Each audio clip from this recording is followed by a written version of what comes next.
베드로전서 3장이에요. 베드로 3장 오늘 13절부터 22절까지 한번 볼게요. 사실은 베드로전서 이것저것 살펴보길 텐데 그래도 오늘 핵심적인 말씀으로 우리가 함께하는 것은 베드로전서 3장 13절로 22절까지의 말씀입니다.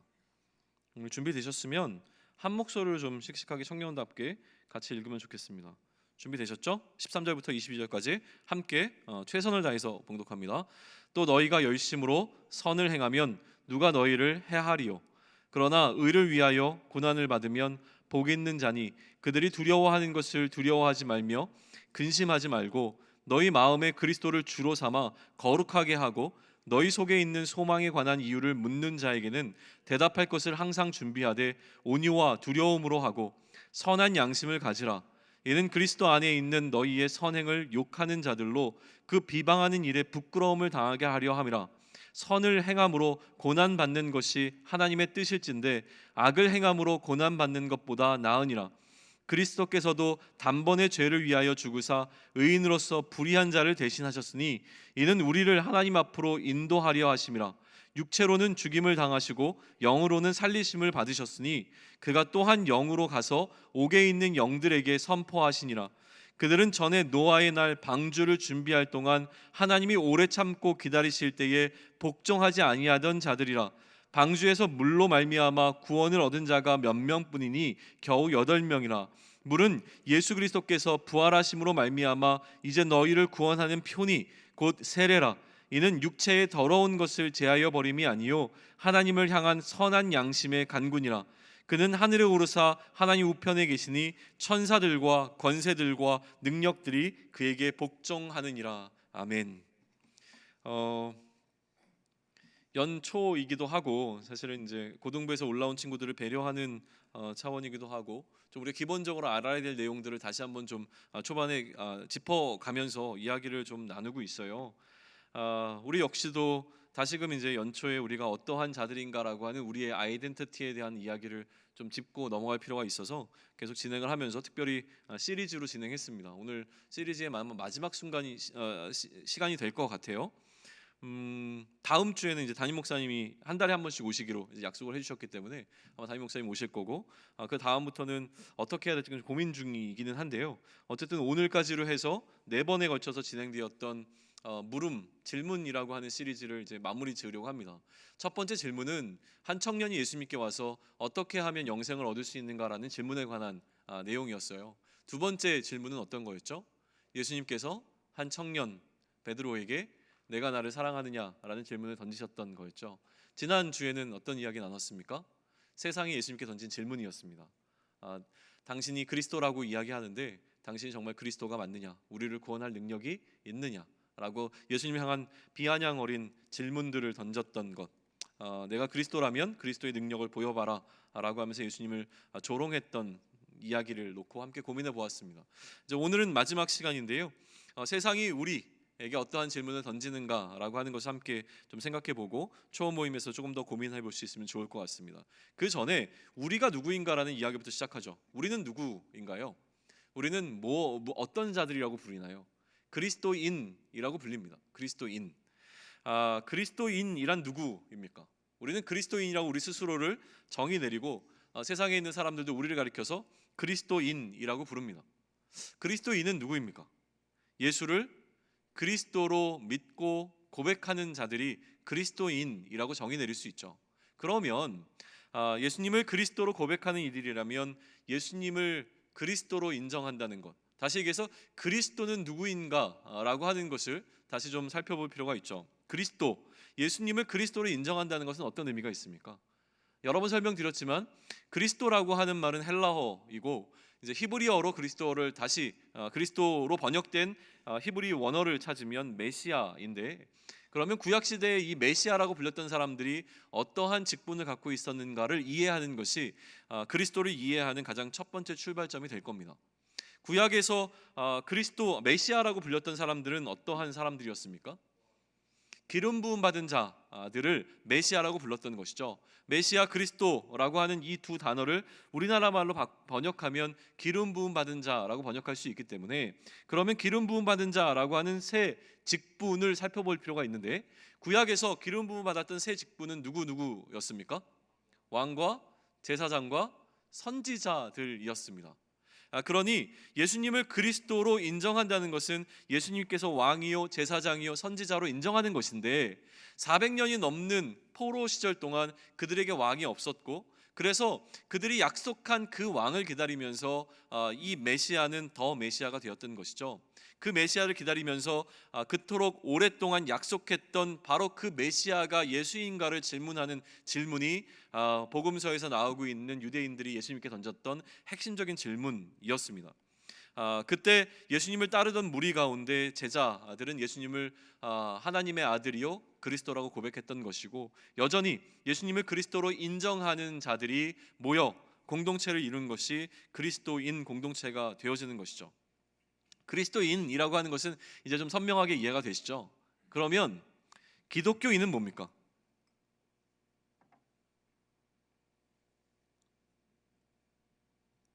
그리스도인은 뭐고 기독교인은 뭡니까? 무슨 차이가 있죠?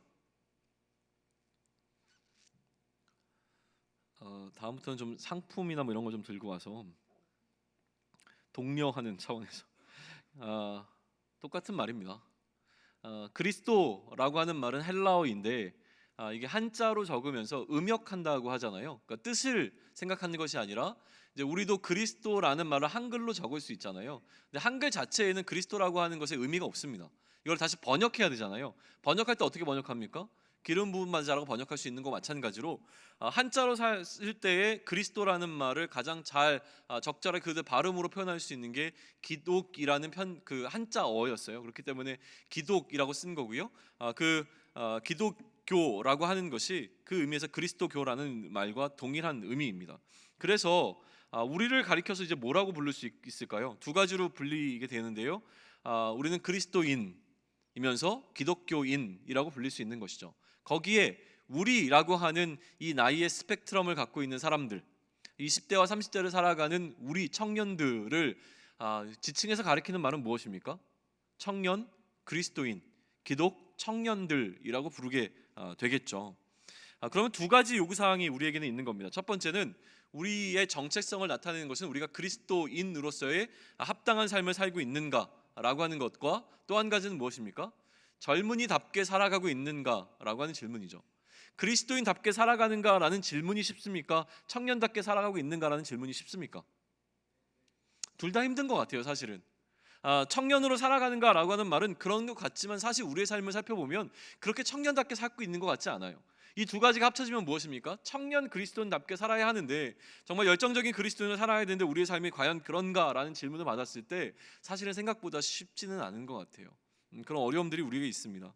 그래서 앞으로 우리가 같이 함께 신앙생활을 하면서 서로가 서로에게 좀 본이 되어지고, 서로가 서로에게 격려가 되어져서 이렇게 좀 처져 있는 것이 아니라 열정의 그리스도인들이 함께 드리는 공동체가 어떠한 것인지가 우리 공동체를 통하여서 좀 나타나기를 소망해 봅니다. 베드로는요, 이러한 우리를 그리스도인이라고 규정 지을 수 있는데 조금 더 특별한 용어로 우리를 설명해 냅니다. 베드로는요, 그리스도인을 조금 더 특별하게 설명해 내고요. 베드로 전서에서 저는 누구나 많이 한 번쯤은 신앙생활하는 사람들 들어봤을 구절인데, 굉장히 보석처럼 빛나는 구절이 있습니다. 거기가 어디입니까? 베드로 전서 2장 9절입니다. 유인물에 제가 적어 놓았죠. 오죽 여러분들이 성경을 잘 안 찾으면 제가 이런 것까지 서비스를 하겠습니까? 한동안은 좀 할 것 같고요. 그 다음에 좀 익숙해지시면 우리가 좀 성경을 찾으면서 하면 좋을 것 같아요. 저는 이 성경 넘기는 이 소리 있잖아요. 이 소리가 너무 좋아요. 이 소리를 듣기를 소망합니다. 베드로전서 2장 9절, 우리 좀 청년 그리스도인답게 씩씩하게 같이 한 목소리로 봉독합니다. 자, 시작. 그러나 너희는 택하신 족속이요 왕 같은 제사장들이요 거룩한 나라요 그의 소유가 된 백성이니, 이는 너희를 어두운 데서 불러내어 그의 기이한 빛에 들어가게 하신 이의 아름다운 덕을 선포하게 하려 하심이라. 아멘. 우리를 가리켜서 지금 베드로는 무엇이라고 얘기합니까? 우리는 택하신 족속이고 왕 같은 제사장이고 거룩한 나라이고 그의 소유가 된 백성이라고 표현하고 있습니다. 자, 우리에게는 청년이고 그리스도인이라고 하는 것을 뛰어넘어서 베드로가 이야기하고 있는 이 정의, 우리의 아이덴티티가 있는데 그것이 택하신 족속이며 왕 같은 제사장이며 거룩한 나라이고 그의 소유라고 하는 우리의 정체성이 있다라고 하는 것을 표현해내고 있는 것이 바로 베드로전서 2장 9절이에요. 근데 베드로전서 2장 9절이 너무나 유명하기 때문에 우리가 놓치고 있는 구절이 있습니다. 그거는 뭐냐면 베드로전서 1장 1절과 1장 2절이에요. 저는 모든 성경 가운데서 1장 1절을 굉장히 중요하게 생각하는 편입니다. 특별히 우리가 잘 알고 있는 굉장히 주목해서 보아야 되는 성경의 1장 1절은 어떤 것이 있습니까? 우리 모두가 외우고 있는 창세기 1장 1절, 태초에 하나님이 천지를 창조하셨다는 내용이 담겨있는 1장 1절과 신약을 시작하는 마태복음 1장 1절은 무엇입니까? 예수님께서 그리스도시라고 하는 것을 선포하는 그 마태복음 1장 1절, 그리고 마찬가지로 베드로전서 1장 1절과 2절도 굉장히 중요한 내용을 담아내고 있습니다. 1장 1절과 2절을 제가 적어 놓았는데 우리 한 목소리로 다시 같이 봉독합니다. 자, 시작. 예수 그리스도의 사도 베드로는 본도, 갈라디아, 갑바도기아, 아시아와 비두니아에 흩어진 나그네 곧 하나님 아버지의 미리 아심을 따라 성령이 거룩하게 하심으로 순종함과 예수 그리스도의 피 뿌림을 얻기 위하여 택하심을 받은 자들에게 편지하노니 은혜와 평강이 너희에게 더욱 많을지어다. 아멘. 지금 베드로가 보내는 편지를 받고 있는 대상, 다시 얘기하면 우리 앞에 이 서신이 놓여 있고 우리가 이 서신을 읽는 자라고 한다면 이 서신을 읽는 자를 가리켜서 베드로는 누구라고 정의 내리고 있습니까? 편지를 받아 읽어야 되는 사람들에게 두 가지로 설명하고 있는데 첫 번째는 무엇입니까? 아까는 네 가지였잖아요. 뭔지 기억나세요? 택하신 족속이요, 왕 같은 제사장이요, 거룩한 나라요, 그의 소유된 백성이라고 설명했잖아요. 2장 9절에서는. 근데 편지를 시작하면서 베드로가 편지를 받는 사람들을 이렇게 부르고 있다는 거예요. 뭐라고 부릅니까? 나그네라고 불러요. 1장 1절 보시죠. 예수 그리스도의 사도 베드로는 여러 곳에 흩어져 있는 누구에게? 나그네. 표현이 보이세요? 나그네. 편지를 읽는 자들을 가리켜서 뭐라고 정의 내리고 있습니까? 나그네들이다 라고 정의 내리고 있어요. 이 나그네라고 하는 게 너무 뜬금없으니까 어떤 나그네인지를 설명하면서 등장하는 게 몇 절이에요? 2절이에요. 곧 누구라고 얘기합니까? 이러이러한 것을 얻기 위해서 어떻게 택하심을 받은 자라고 얘기하는 거예요. 편지를 읽는 자는 누구입니까? 나그네인데 이 나그네는 누구예요? 하나님의 택하심을 받은 자라고 설명을 하고 있는 거예요. 이 편지를 읽는 그리스도인들, 다시 얘기하면 우리들에 대한 정체성을 베드로가 어떻게 이해하고 있는지가 이해되셨습니까? 첫 번째는 무엇입니까? 나그네이다. 두 번째는 뭐예요? 택하심을 받은 자이다 라는 거예요. 그러면 우리는 이 두 가지를 합쳐서 이렇게 이해할 수 있습니다. 택하심을 입은 자가 바로 나그네다라는 것이죠. 나그네는 누구입니까? 하나님의 택하심을 받은 자들이 나그네라고 하는 거예요. 그러면 이 땅에서 우리는 나그네의 삶을 살아가는 자들인데 만약에 하나님의 택하심을 받지 않았다면 나그네로서 살아갈 이유가 전혀 없는 자들이다 라고도 이해할 수 있는 것이죠. 자, 나그네로 살아가는데 우리 이런 표현 잘 쓰나요? 나그네라는 표현 잘 써요? 나그네요, 잘 오셨습니다. 뭐라고 보통 얘기하나요? 뭐 방문자라는 표현을 쓸 수도 있고요, 여행자라는 표현을 쓸 수도 있고, 사실 어떻게 보면 여행객이라고 하는 게 훨씬 더 우리에게는 좀 익숙한 표현인 것 같아요. 나그네라는 표현보다는 좀 약간 이제 뭐라 그럴까요? 올드한 표현 같이 느껴지는데, 여행자라고 한번 생각을 해보시죠. 우리가 이 땅에서 살아가는데 우리의 삶은 어떠한 삶이어야 되냐면 나그네와 같은 삶, 다시 얘기하면 여행자와 같은 마음으로 살아가는 삶이 이 땅에서 우리가 살아가는 삶이다 라고 하는 거예요. 왜 그런 삶을 살아야 됩니까? 하나님께서 우리를 어떻게 하셨기 때문에? 택하셨기 때문에요. 하나님께서 세상 가운데서 우리를 택하지 않으면 우리는 세상에서 여행자와 같은 삶이 사는 것이 아니라 세상에 거주하고 있는, 이 세상에 뿌리 박아 그냥 여기서 살고 있는 사람처럼 살면 돼요. 그런데 하나님께서 우리를 택하셨기 때문에 세상에 속한 자가 아니라 어디로? 하나님의 나라의 백성으로, 그의 소유로 우리를 부르셔서 택하셨기 때문에 이제 우리는 이 땅에서 어떻게 살아야 되는 거예요? 여행자처럼 살아야 되는 겁니다. 이러한 인식이 베드로에게는 있었던 거예요. 이것을 이해하는 게 너무나 중요합니다. 자, 여행자는 어떠한 삶을 살아야 합니까? 늘 떠날 준비를 해야 합니다. 이것에 머물러 있는 것이 목적이 아니라 여행자는 돌아다니는 것이 목적이에요. 이곳에 정착하는 것이 아니라 언제든지 필요에 의해서 이곳을 떠날 준비를 하고 있는 자들이 여행자입니다. 여러분, 여행을 다니실 때마다 뭐 해외여행이 아니라 가까운 데 여행을 다니실 때마다 거기 가서 집을 구입하시나요? 아니면 내가 여기서 살아야 되니까 여기에 우체국은 어디에 있고, 여기 경찰서는 어디에 있고, 여기에 또 뭐가 있죠? 마트는 어디에 있고, 또 여기 물가가 싼 맛있는 집은 어디 있고, 이런 것들을 다 찾아다니면서 내가 어느 곳에 단골이 되어야 되는가를 고민하면서 여행지를 다니진 않을 거예요. 여행 다닐 때는 조금 다른 의미입니다. 잠자리가 불편해도 괜찮을 때가 있습니다. 또 조금은 돈이 더 들어도 괜찮을 때가 있어요. 왜냐하면 여행 중이기 때문에 그런 것이죠. 무언가 우리가 일상적으로 살아가고 있는 삶의 방식과 패턴과는 조금 다른 방식으로 살아가는 것이 어떻게 보면 여행자의 삶이라고 하는 것인데, 그렇게 우리가 여행자로 이 땅을 살아간다는 것은 이 세상에 살아가는 사람들의 삶의 방식과는 조금 다른 방식으로, 혹은 완전히 다른 방식으로 살아갈 수 있는 준비가 되어 있는 자들이라고도 볼 수 있는 거예요. 그러면 이런 질문도 가능해집니다. 우리가 여행자야? 그러면 굳이 이 땅에서 내가 많은 것들과 관계를 맺으면서 살아갈 필요가 있을까? 이런 거죠. 나는 예를 들면 이번에 캄보디아를 가는데 캄보디아에서 잠깐 있다 올 거예요. 그럼에도 불구하고 제가 캄보디아에서 굳이 캄보디아의 뭐라고 얘기할까요? 그 법 같은 거 있잖아요. 캄보디아에서 지켜야 되는 어떤 삶의 방법들을 제가 굳이 지키면서 살 필요가 있을까? 이런 거예요. 또 뭐가 있을까요? 내가 여기서 한평생 살 게 아닌데 굳이, 이런 생각 해보신 분들 계실까요? 굳이 분리수거하면 뭐해? 어차피 후손들을 위할 거라고는 하지만 나야 잠깐 살다 갈 건데 굳이 그냥 막 살지 자원을 아끼면 어때? 물 펑펑 쓰지 이런 생각 해보신 적 없으시군요. 그러니까 그런 거 같아요. 내가 굳이 여기서 떠날 거라면 지금 현재 놓여있는 이 삶에 내가 관여할 필요가 과연 있을까?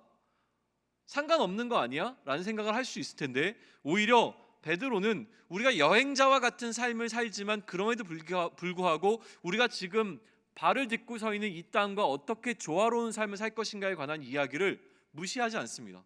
그래서 오히려 베드로전서의 많은 부분을 이런 것들에 관해서 이야기를 해요. 어떻게 세상과 조화를 이룰 것인가? 하나님 나라의 백성이지만 세상 나라 국가에 우리가 어떠한 태도를 보일 것인가? 어떻게 복종할 것인가에 관한 이야기를 나눠요. 종들은 상전에게 어떻게 복종할 것인가? 우리가 복종해야 대상은 하나님뿐이지만 그럼에도 불구하고 세상에서 나의 상전으로 존재하고 있는 어떤 자들에게 우리는 어떻게 복종할 것인가? 또 아내들은 남편에게 어떻게 복종할 것이며 남편은 아내를 어떻게 대할 것인가?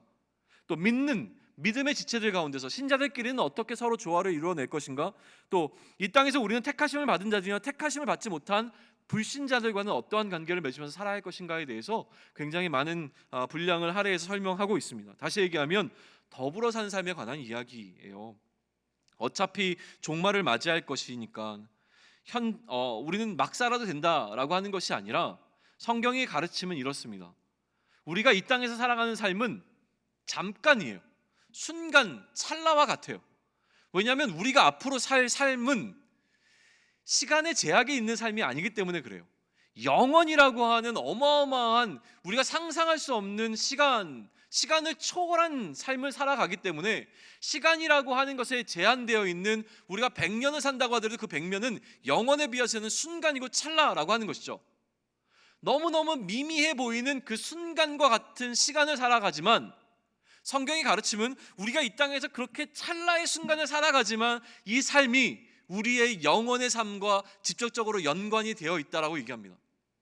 예를 들면 이런 거예요. 지금 당장 1분의 삶이 앞으로의 1년의 삶을 좌우한다고 하면 우리는 이 1분이라고 하는 60초를 가장 최선을 다해서 살아가기 위해서 노력을 할 겁니다. 그 이야기를 하고 있는 거예요. 지금은 찰나와 같아 보이는, 어차피 종말을 맞이할 이 땅에 살아가지만 이 땅의 그 삶이 앞으로의 우리의 영혼을 좌지우지하기 때문에 이 땅에서 삶에 우리는 주목해야 된다라고 이야기하는 것이죠. 함께 살고 있는 자들이 우리를 바라보는 시선도 있음을 우리는 깨달아야 합니다. 지금까지 얘기는 이거예요. 우리가 세상을 그럼 어떻게 바라볼 것인가에 관한 이야기를 한 거예요. 우리는 세상을 여행자로 살아야 합니다. 그런데 그렇게 우리가 여행자로 이 세상을 살아갈 때에 세상에 있는 사람들이 우리를 바라보는 시선이 있을 거예요. 여러분들 해외여행을 가거나 아니면 타 지역에 갔을 때 혹은 이 교회에 처음 왔을 때 여러분이 느꼈던 뭔가 이 생소함 같은 것들 있잖아요. 외지인이라고 느껴지는 어떤 느낌들, 사람들이 나를 바라보는 시선, 이런 것들에 대한 느낌들이 여전히 남아 있잖아요. 마찬가지인 것 같아요. 세상을 살아가면서 우리가 여행자로 살아갈 때 세상은 우리를 향하여서 그들과는 다른 무언가 여행자를 바라보는 시선으로 바라봅니다. 우리 가끔 가다가 외국인들이 우리 살고 있는 이 화성 땅에는 많이 있잖아요. 그들을 바라볼 때 우리가 그냥 일반적으로 바라보는 시선과는 조금 다른 시선이 있는 것을 느낍니다. 마찬가지인 것 같아요. 그거는 우리가 악한 마음이 있기 때문이 아니라 뭔가 다름이라고 하는 것들을 느끼기 때문에 바라보는 시선인 것 같은데요. 세상이 우리를 바라보는 시선이 그러하다는 것이죠. 그런데 단순히 세상이 우리를 바라보면서 좀 다르네? 라고 바라보는 게 아니라요. 세상은 우리를 바라보면서 그 눈 속에 적개심, 다시 얘기하면 미워하는 감정을 담아서 우리를 바라보고 있다라고 이야기를 합니다.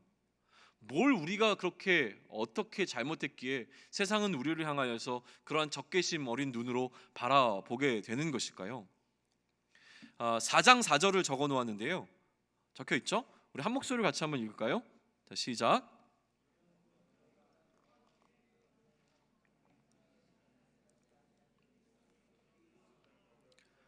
함께 읽을까요? 다시 시작. 이러므로 너희가 그들과 함께 그런 극한 방탕에 다름질하지 아니하는 것을 그들이 이상히 여겨 비방하나. 자, 그들이 우리를 바라보는 시선은 무엇입니까? 우리를 뭔가 이상하다고 생각을 해요. 이상하다고 생각을 하는데 왜 이상하다고 생각합니까? 우리가 그들처럼 극한 방탕에 다름질하지 않는 것, 다시 얘기하면 열심을 내지 않는 것을 이해하지 못하기 때문에 그렇습니다.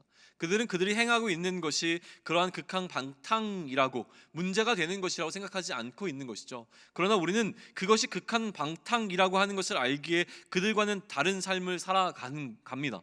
그렇게 그들과는 다른 삶을 살아가는 것으로 인하여서 우리는 비방을 받게 되어지는 것이죠. 요즘 시대를 포스트 모던 시대라고 부릅니다. 포스트 모던 시대를 살아가는 우리에게 가장 많이 들려지는 이야기 중에 한 가지는 무엇이냐면 절대성이 사라진 시대라고 하는 거예요. 상대적입니다. 절대적인 기준이 없기 때문에 누가 옳고 그름에 관한 이야기를 하는 것이 쉽지 않습니다. 이제는 옳고 그름의 문제가 아니라 다름의 문제로 이야기되어집니다. 남자와 남자가 결혼하는 것은 다름의 문제로 바라보게 되어지는 것이죠. 많은 기준들이 달라지고 있고 그 달라진 패러다임 속에서 논의되고 있는 것이 오늘 우리가 살아가는 시대라고 하는 것이죠. 그런데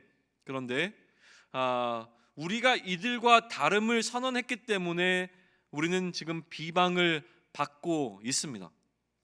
가장 결정적인 선언은 무엇이냐면 우리가 나그네 되었다라고 선언했기 때문이라고 하는 것이죠. 그래서 이 땅에 사는 사람들과는 다른 삶을 살아간다고 했을 때 세상에 있는 사람들은 우리의 삶을 존중해 주지 않습니다. 우리를 향하여 적개심을 드러내고 있는 것이죠. 그렇게 우리의 삶은 피곤하고요. 이것을 가리켜서 우리는 고난이라고 부르게 되어집니다. 그런데 베드로에게 있어서 이러한 고난은 세상 사람들과 우리가 다르기 때문에 경험하게 되는, 세상에서 우리가 나그네로 살아가기 때문에 경험하게 되는 수많은 비방들 속에서 그것을 가리켜 고난이라고 부를 수 있다면 베드로는 이러한 고난이 이상한 것이 아니라라는 논리를 우리에게 전하고 있는 것을 발견하게 되는데요. 4장 12절 우리 한 목소리로 같이 읽겠습니다. 시작. 사랑하는 자들아 너희를 연단하려고 오는 불시험을 이상한 일 당하는 것 같이 이상히 여기지 말고. 이게 베드로의 이해였습니다. 이해할 수 없는 것, 고난은 이상한 일이 아니라고 하는 것이죠. 성경에 보게 되면 고난 가운데 기뻐하라는 말도 등장합니다. 미치지 않고서야 고난받는 가운데서 기뻐할 사람이 누가 있겠습니까? 고난을 즐길 수 있는 사람들은 우리 가운데 흔하지 않은 것 같습니다. 고난을 받으면 뭐라고 이야기합니까? 복이 있다라고 설명을 합니다. 3장 14절, 15절, 16절을 적어 놓았는데요. 14절을 한번 보세요. 뭐라고 적혀 있습니까? 그러나 의를 위하여 고난을 받으면 복이 있다라고 설명하고 있습니다. 여기에 대해서 성경 말씀이니까 라고 그냥 넘어가지 마시고, 과연 고난을 받을 때 우리가 한 번이라도 우리가 받는 고난을 참 복되다 라고 생각한 적이 있는지를 생각해 보는 것이 필요합니다.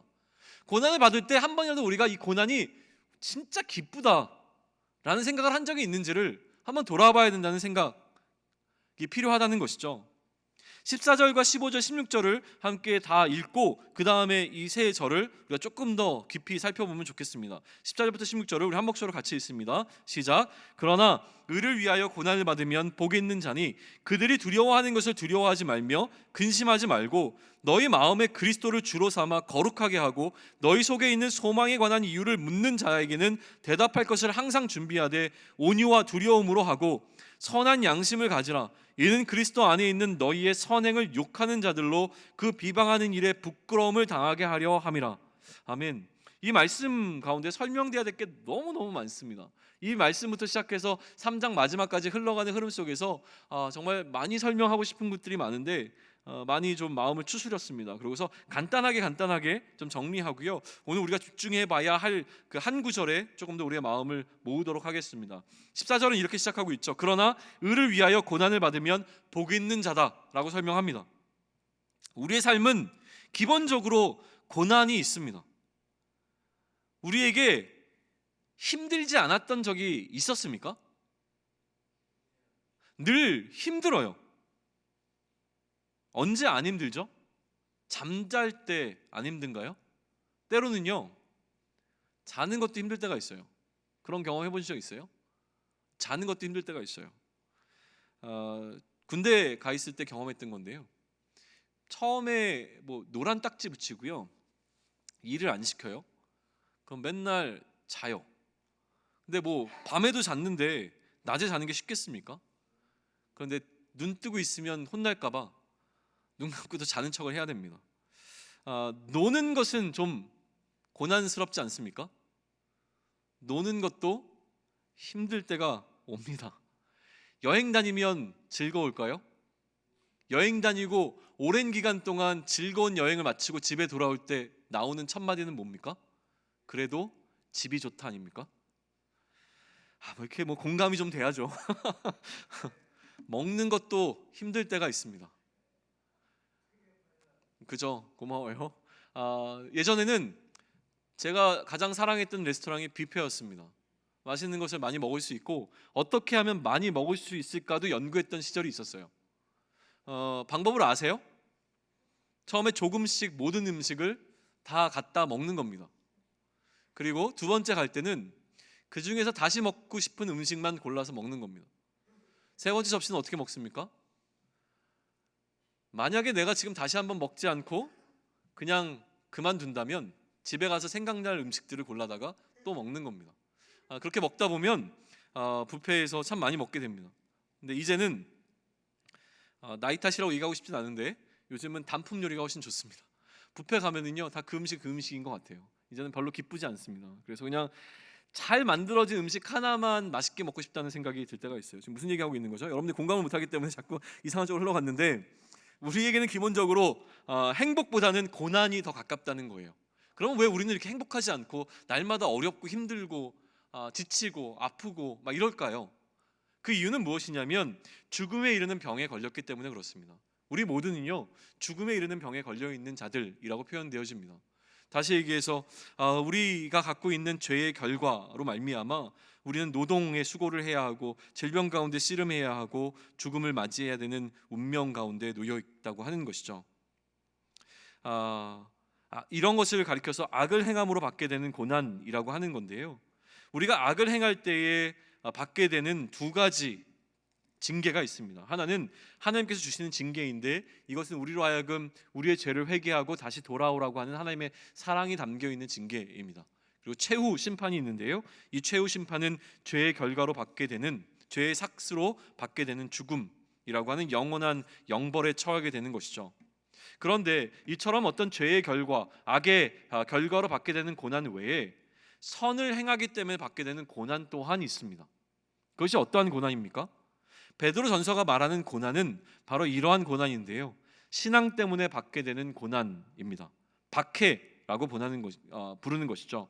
이 두 고난, 악을 통해서 받게 되는 고난이든 악이 원인이 되어서 받게 되는 고난이든 아니면 우리가 하나님 앞에 선한 자로 섰기 때문에 받게 되는 고난이든 고난은 반드시 있습니다. 모순과 같이 존재하는 이 두 고난 사이에서 우리는 두 고난을 피할 방법이 없어 보입니다. 그런데 피할 수 없다면 이 고난을 당당하게 마주하라고 이야기하고 있는 것이 성경이 우리에게 주고 있는 가장 핵심적인 메시지 가운데 하나입니다. 오늘 베드로전서는 우리에게 고난을 대하는 태도에 관해서 이야기하는데요, 그 첫 번째가 이렇게 기록하고 있는 것입니다. 그들이 두려워하는 것을 두려워하지 말며 근심하지 말아라 라고 이야기합니다. 자, 이것을 이해하려면요, 이사야 8장 12절과 13절을 좀 보셔야 합니다. 왜냐하면 베드로가 이사야 8장 12절과 13절을 인용해서 이 권고를 하고 있기 때문에 그래요. 그들이 두려워하는 것을 두려워하지 말며 근심하지 말라라고 하는 것은요, 이사야서 8장에 이렇게 기록되어 있습니다. 이 백성이 반역자가 있다고 말하여도 너희는 그 모든 말을 따라 반역자가 있다고 말하지 말며 그들이 두려워하는 것을 너희는 두려워하지 말며 놀라지 말고 라고 되어 있습니다. 13절까지 읽을까요? 만군의 여호와 그를 너희가 거룩하다 하고 그를 너희가 두려워하며 무서워할 자로 삼으라. 무슨 얘기를 베드로는 하고 싶었던 것일까요? 우리에게는 두려움이 반드시 찾아온다고 하는 것입니다. 고난이 있을 때에 그 고난으로 인하여서 우리에게는 두려움이 반드시 찾아옵니다. 우리에게는 걱정이 반드시 찾아옵니다. 우리에게는 근심이 찾아오죠. 이 두려움의 원인은 세상 사람들이 두려워하는 것과 같습니다. 패닉이라고 부르는 건데요, 많은 사람들이 두려워하고 공포심을 갖고 어려워하는 것들은 우리 또한 그렇게 느껴지게 됩니다. 그런데 베드로는 우리를 향하여서 그렇게 두려워 근심하지 말라라고 이야기합니다. 세상 사람들이 어떠한 문제 때문에 어떠한 상황 때문에 두려워 근심한다고 할지라도 너희들은 두려워 근심하면 안 된다라고 이야기를 하는 것이죠.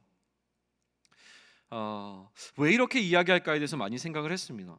그런데 문득 이런 생각이 들었습니다. 나를 두렵게 하는 것이 나의 주인입니다. 자, 이 말을 잘 생각하면 좋을 것 같아요. 나를 두렵게 하는 것이 나의 주인입니다. 나의 주인은 늘 나를 두렵게 합니다. 무엇이 나의 주인이 되어지는가?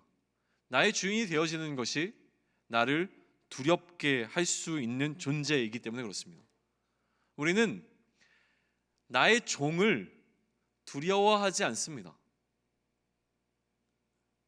우리가 두려워하는 것은 우리의 주인입니다. 그렇다면 두려움이 나를 지배한다고 이야기할 수 있을 겁니다. 두렵다는 것은 내가 그 상황을 컨트롤할 수 없기 때문에 느끼게 되는 공포일 것입니다. 시험을 못 보면 어떡하지? 밥을 못 먹으면 어떡하지? 카드값을 못 내면 어떡하지? 결혼을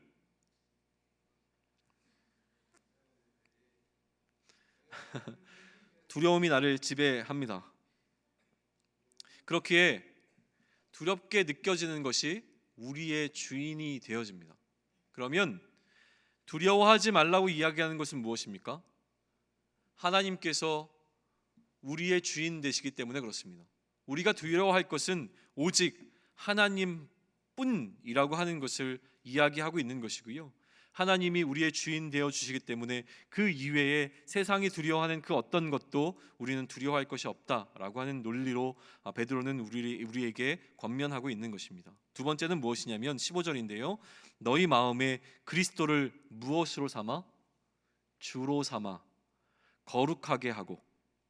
아까 이야기했던 두려움과 연관되어집니다. 나를 두렵게 하는 것은 무엇입니까? 내가 두려워해야 할 대상은 무엇입니까? 나는 세상을 두려워하고 있습니까? 아니면 그리스도를 경외하고 있습니까? 두렵고 떨림으로 그리스도를 바라보고 있습니까? 라고 하는 것에 대해서 그리스도를 주로 삼으라고 얘기합니다. 쉽게 말하면 그리스도 안에 거하라는 것입니다. 우리가 두려워할 대상은 그리스도뿐이라고 하는 것이죠. 그리스도를 주로 삼으라고 이야기하고 있습니다. 세 번째는 무엇입니까? 너희 속에 있는 소망에 관한 이유를 묻는 자에게는 대답할 것을 항상 준비하되 온유와 두려움으로 하라라고 이야기합니다. 이게 오늘 우리가 핵심적으로 살펴보아야 하는 구절입니다. 뭐라고 기록되어 있습니까? 너희 속에 있는 소망의 이유를 묻는 자에게 대답할 것을 항상 준비하되 온유와 두려움으로 하라 라고 하는 것입니다. 세상이 우리에게 던지는 질문의 내용이 등장합니다. 세상이 우리에게 무엇이라고 질문하고 있습니까? 너희 속에 있는 소망에 관한 이유를 묻는다라고 얘기합니다. 세상은 우리를 향하여서 우리 속에 있는 소망이 있는데 이 소망을 왜 갖고 있는지에 관한 이유를 묻게 되어진다라고 이야기하고 있는 겁니다. 그러면 왜 세상은 우리를 향하여서 우리의 소망에 관해서 묻고 있습니까? 아까 동원 형제가 물었습니다. 여러분, 소원은 무엇입니까? 소망을 묻습니다. 우리 가운데 있는 그 소망이 무엇인지에 관해서 세상은 묻고 왜 그 소망을 갖고 있는지에 질문을 던지는 이유는 무엇이겠냐라고 하는 겁니다. 소망과 희망의 차이는 무엇인가요? 소망과 희망의 차이. 저의 지금의 소망이 있다면 좀 따뜻했으면 좋겠어요. 춥지 않으세요? 왜 이렇게 춥죠? 조금만 따뜻했으면 좋겠어요. 원래 강대상은 약간 덥거든요. 근데 오늘은 춥네요. 제가 이 정도 느낄 정도면 여러분들은 조금 더 춥지 않고 코트를 입었으니까 좀 나으려나요? 미안해요. 어디까지 했죠? 소망과 희망의 차이는 뭡니까? 제가 묻고 있는 것은 사전적인 정의가 아니라요, 성경적인 정의를 얘기하는 거예요. 성경 속에서 소망과 희망을 굳이 구분한다면 이렇게 구분할 수 있을 것 같아요. 막연한 기다림과 약속된 것을 기다리는 기다림인가의 차이입니다. 막연한 기다림은 희망이라고 볼 수 있습니다. 그런데 약속된 것을 기다리는 기다림은 무엇입니까? 소망이에요. 우리가 소망을 갖고 있다는 이유는 그럼 무엇입니까? 왜 소망이 우리에게 있습니까? 약속이 있기 때문에 그렇습니다. 그 약속이 무엇인가를 묻는 거예요. 세상이 우리에게 너는 왜 그러한 소망을 갖고 있냐고 물을 때에 우리가 답할 수 있는 것은 무엇입니까? 우리에게 무엇이 있기 때문에? 약속이 있기 때문이라는 거예요. 자, 여러분에게는 미안해요. 먼저 제가 다른 걸 먼저 생각해서 그래요. 여러분에게는 지금 이 시간을 견딜 수 있는 소망이 있잖아요. 그 소망이 왜 있습니까? 시간이 되면 끝난다는 약속이 우리에게 있기 때문에 그렇습니다. 때가 되면 반드시 끝난다라고 하는 약속이 우리에게 있기 때문에 그래도 버티고 앉아 있는 거 아닙니까? 아니죠. 네, 고마워요. 그런 거예요. 그러니까 약속이 있는 기다림이 있을 때에 이 약속에 대한 기다림이 우리의 소망이 되어졌잖아요. 그러면 가만히 생각해 보세요. 이 약속이 있기 때문에 우리가 그것이 이루어질 것이라는 것을 소망한다는 것은 다시 얘기하면 무엇이에요? 이 약속을 우리가 믿고 있다는 거예요. 이해되세요? 자, 다시 한번요. 우리가 무언가 지금 소망하고 있는 게 있습니다. 반드시 하나님 나라가 이 땅 가운데 임할 것이라고 하는 것에 관한 소망이 우리에게는 있습니다. 왜 이 소망이 우리에게 생겼습니까? 그 약속을 주셨기 때문입니다. 그러면 이 약속 때문에 우리가 소망하고 여전히 하나님 나라를 기다리고 있다는 것은 이 약속을 어떻게 하고 있다는 겁니까? 믿고 있다는 겁니다. 이게 히브리서 기자가 우리에게 전하고 있는 가장 핵심적인 메시지 가운데 하나예요. 무엇이죠? 믿음은 바라는 것들의 실상이요 보이지 않는 것들의 증거다라고 얘기하는 게 바로 이 개념이라고 하는 거예요. 소망에 관한 이유를 묻는다면 무엇을 묻는 질문입니까? 우리가 받은 약속이 무엇인가를 묻는 질문이에요.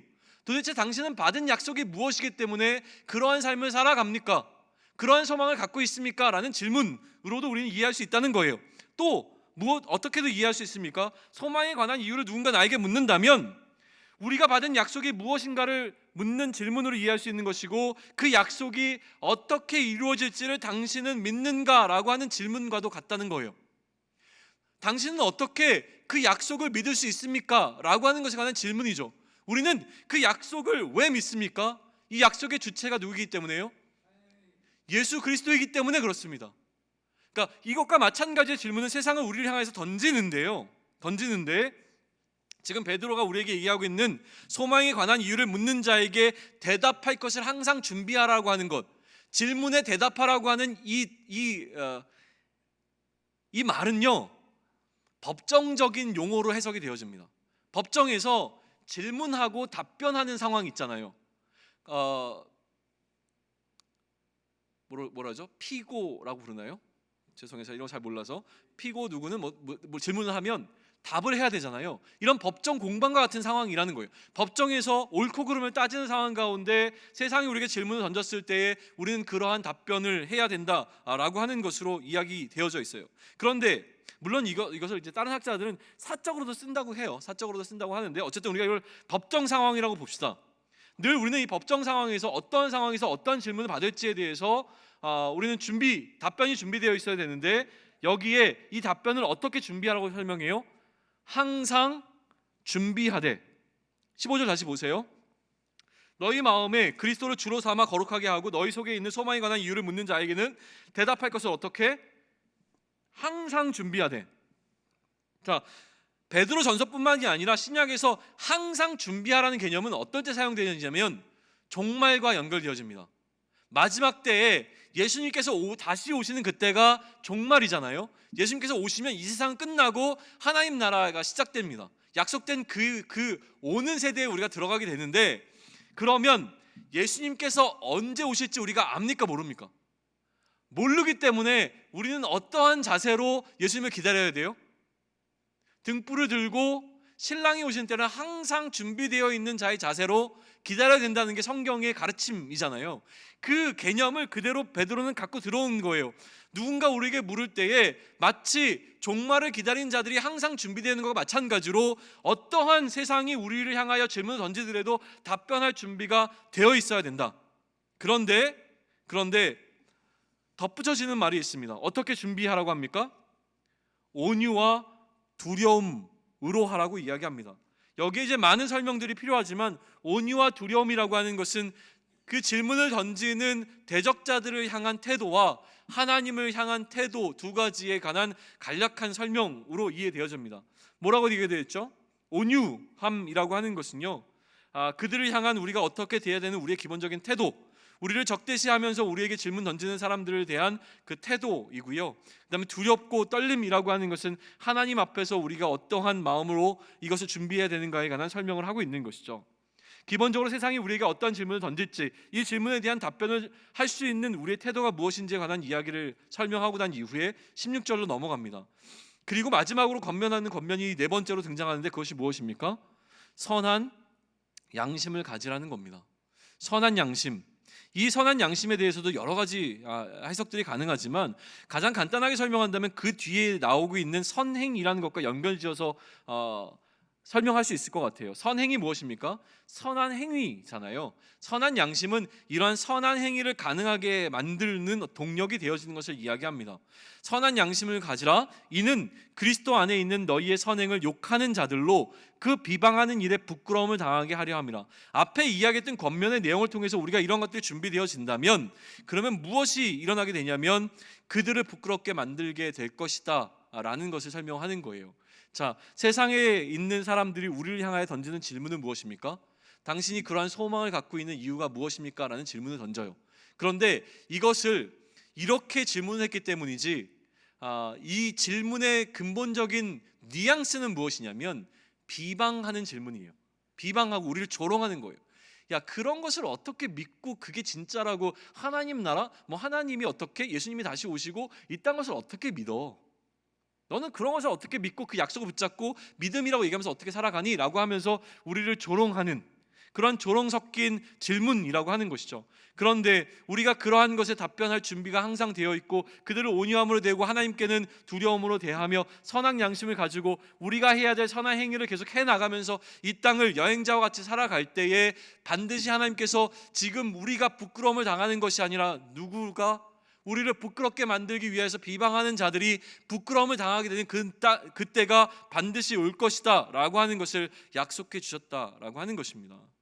그 이야기를 하고 있는 것이에요. 무엇이 정말 부끄러울까요? 세상의 기준처럼 세상의 기준에 맞춰서 살아가면 세상에서 우리는 부끄러움을 당하지 않을 겁니다.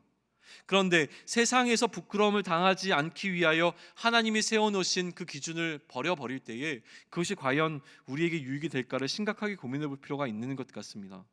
가끔은요, 사실은 영화 속에서 교회 장면이 나올 때가 있어요.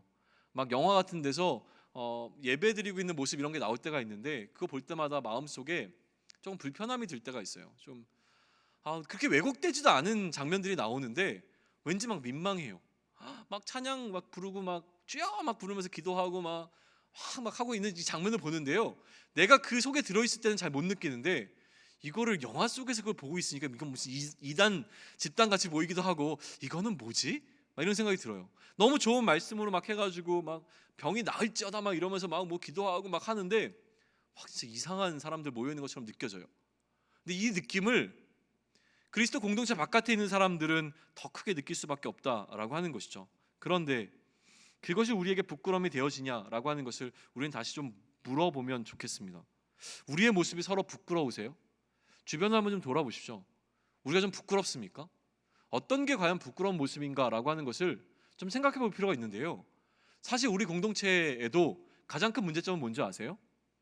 찬양할 때 일어나면 좀 부끄러워요.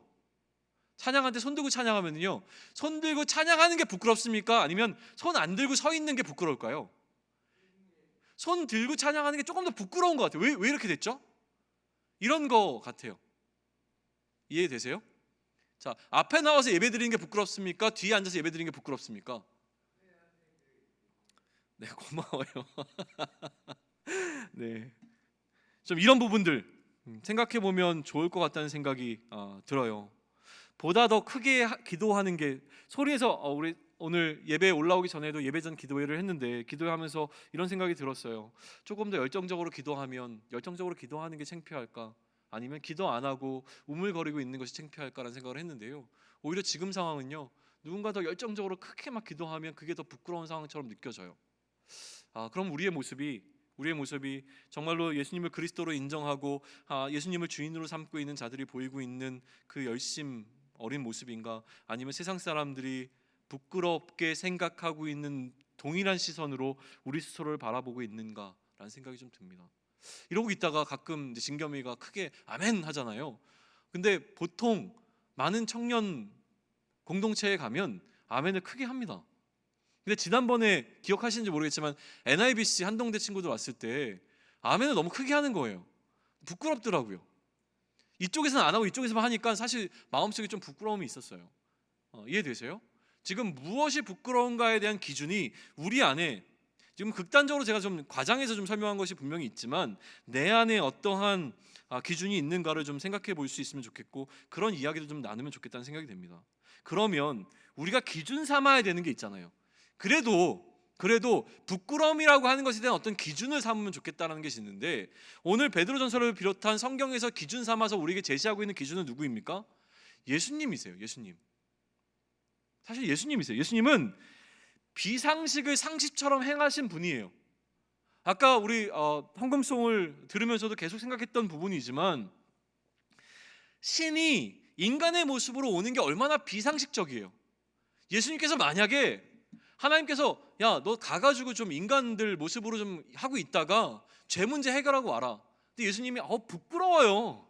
어떻게 거기 가요? 나는 신인데 어떻게 인간처럼 가가지고 거기서 내가 그러고 있다가 목수로 뭐 이러고 있다가 물고기 뭐 이렇게 먹다가 그러고 와요? 못하겠어. 부끄러워요. 이랬으면 어떻게 됐을까? 그러니까 예수님은 가장 극단적인 기준이 되어진 거죠. 그런데 오히려 그렇기 때문에 우리 마음속에 예수님이 뭔가 행하신 그 본을 따라 살아야 되는데, 우리 마음속에 한편으로 이런 생각이 들어요. 그건 예수님이니까 하신 거죠. 예수님이니까 그렇게 했지 나는 부끄러워서 못해요. 이게 돼요.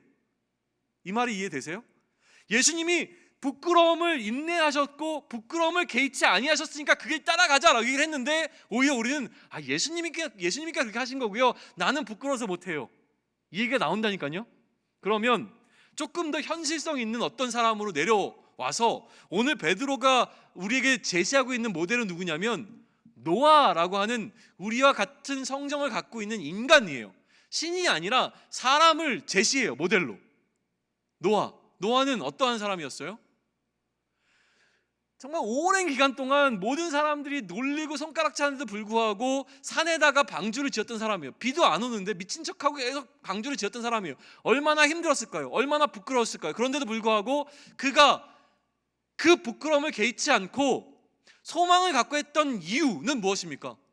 사람들이 노아를 향하여서 질문했을 때 노아 마음속으로부터 나오게 있는 답변은 무엇이었을까요? 그 마음속에 준비되어 있는 답변은 무엇이었을까요? 당신은 왜 지금 이곳에서 방주를 짓고 있습니까? 라는 질문 속에 노아가 이야기했던 것은 무엇일까요? 하나님께서 약속하신 것이 있다는 것이었을 거예요. 하나님께서 홍수를 내리실 때에 이 방주를 통해서 구원하실 것이라는 그 약속이 있기 때문에 이 방주를 지을 수밖에 없는 그의 그렇게 일할 수 있는 다이나믹, 다시 얘기하면 동력이 되어지는 약속이 그에게는 있었던 것에 관해서 얘기를 하죠. 그런데 또 우리는 그래도 얘기합니다. 그거는 성경 속에 등장하는 인물이잖아요. 성경 속에 위인처럼 등장하는 사람들의 이야기는 그 사람들의 이야기니까 성경에 등장할 만한 사람들이고 나는 못해요 라는 생각이 또 들어온다는 거예요. 그럼 조금 더 낮춰볼까요? 저 말고 존경스러운 어떤 목사님을 생각을 해보죠. 좀 가깝게 있는 사람이잖아요. 그런데도 불구하고 목사의 이야기를 하게 되면 여러분 또 얘기해요. 목사니까 그렇죠, 목사님이니까 그 정도는 하셔야죠 라는 조금은 나와 다른 어떤 차원에서의 차이를 둬요. 마찬가지예요. 우리 간사님들 얼마나 훌륭하세요. 훌륭하신 간사님들에 대한 이야기를 하면 또 간사님들이니까 이렇게 얘기해요. 리더들 얘기하면 또 리더니까 이렇게 얘기를 해요. 그러면 어떻게 하면 좋을까요? 어떻게 하면 우리는 좀 세상의 기준이 아니라, 세상에 부끄러워하는 그 방식이 아니라 하나님 앞에서만 하나님을 두려워하는 방식으로 살아낼 수 있는 삶을 살아갈 수 있을까요? 우리 스스로가 서로에게 본이 되어지는 방법밖에 없습니다. 우리 가운데서 누군가 그러한 삶을 살아내고 그러한 삶을 사는 것이 결코 세상 가운데서 부끄러움을 받은 삶이라고 할지라도 하나님 앞에서 부끄럽지 않은 삶이라고 하는 것이 인정되어질 때 우리 삶의 변화가 일어나기 시작할 거예요. 그렇기 때문에 우리의 공동체가 필요하고 중요한 것입니다. 베드로전서 2장 9절을 적어 놓았습니다. 베드로전서 2장 9절을 우리 한 목소리로 씩씩하게 좀 읽을 수 있을까요? 준비됐습니까? 함께 있습니다. 자, 시작.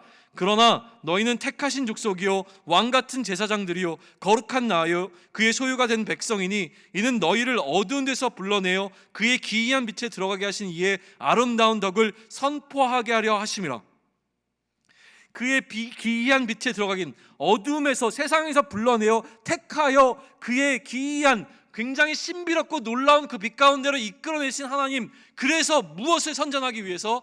그의 아름다운 덕을 선포하기 위해서 우리를 택하신 그 하나님의 목적이 우리의 삶을 통해서 나타날 수 있겠냐라고 하는 것을 묻는 겁니다. 나그네로 살아가는 삶, 택하신 족속, 택하여졌기 때문에 이 땅을 나그네로 살아가는 우리의 삶, 그 삶 가운데 우리가 왕같은 제사장으로, 거룩한 나라로, 그의 소유가 된 백성으로 살아가는 동안 우리가 세상으로부터 건져냄을 받았기 때문에 세상 가운데, 세상의 기준에서 우리가 부끄러움을 느끼는 것이 아니라 어떻게 해요?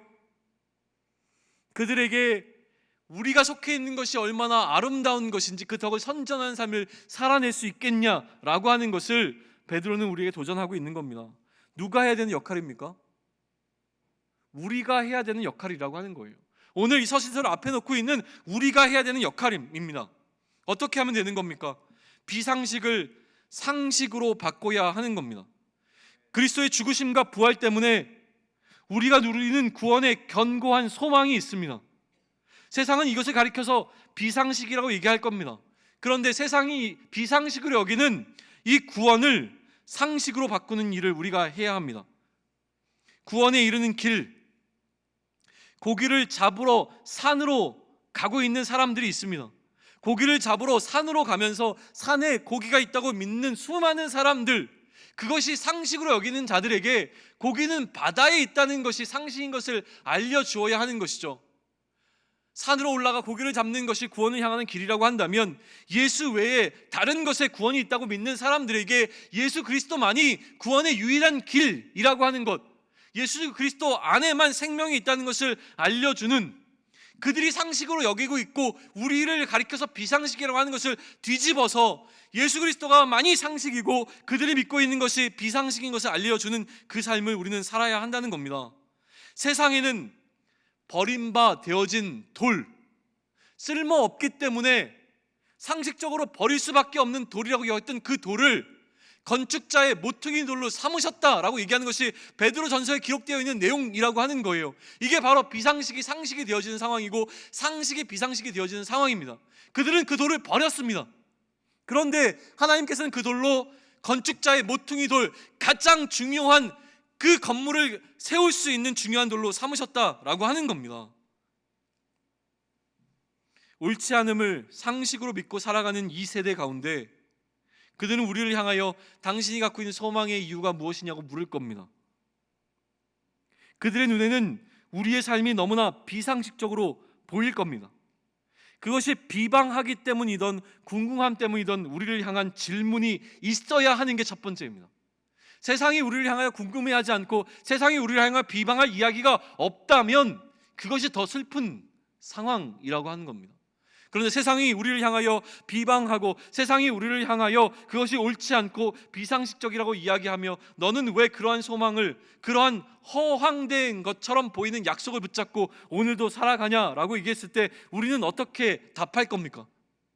너희들은 왜 이렇게 황금 같은 일요일 오후 시간에 여기 나와서 이 추운 예배당에서 그러고 앉아있니? 라고 질문 던질 때 1시간이 넘는 설교를 들으면서 버티고 앉아있니라고 할 때 여러분들은 무엇이라고 답할 준비가 되어 있습니까? 너무나 좋은 음악들이 많이 있고 좋은 콘서트에도 갈 수 있는데 너희들은 왜 찬양을 부르면서 눈물을 흘리고 찬양을 들으면서 행복해하니? 라는 질문을 들을 때에 무엇이라고 답할 수 있겠습니까? 세상의 기준으로 우리 공동체를 바라보고 있지는 않습니까? 우리 공동체를 바라보면서 여러분들이 보고 있는 비방의 시선은 세상을 닮아 있습니까? 하나님을 닮아 있습니까? 세상이 우리를 바라보는 시선으로 혹시 우리는 우리 자신을 바라보고 있지는 않습니까? 당신들이 날 바꿀 수 있겠어? 내가 이렇게 신앙생활하고 나는 별로 관심 없이 그냥 있는데 이렇게 신앙생활하는 이 공동체가 날 바꿀 수 있겠어? 어디 한번 바꿔봐. 당신이 찬양을 통해서 나를 감동시킬 수 있겠어? 말씀을 통해서 나를 변화시킬 수 있겠어? 우리가 나누는 이 나눔이 무슨 의미가 있겠어? 너는 얘기해, 나는 관심도 없어.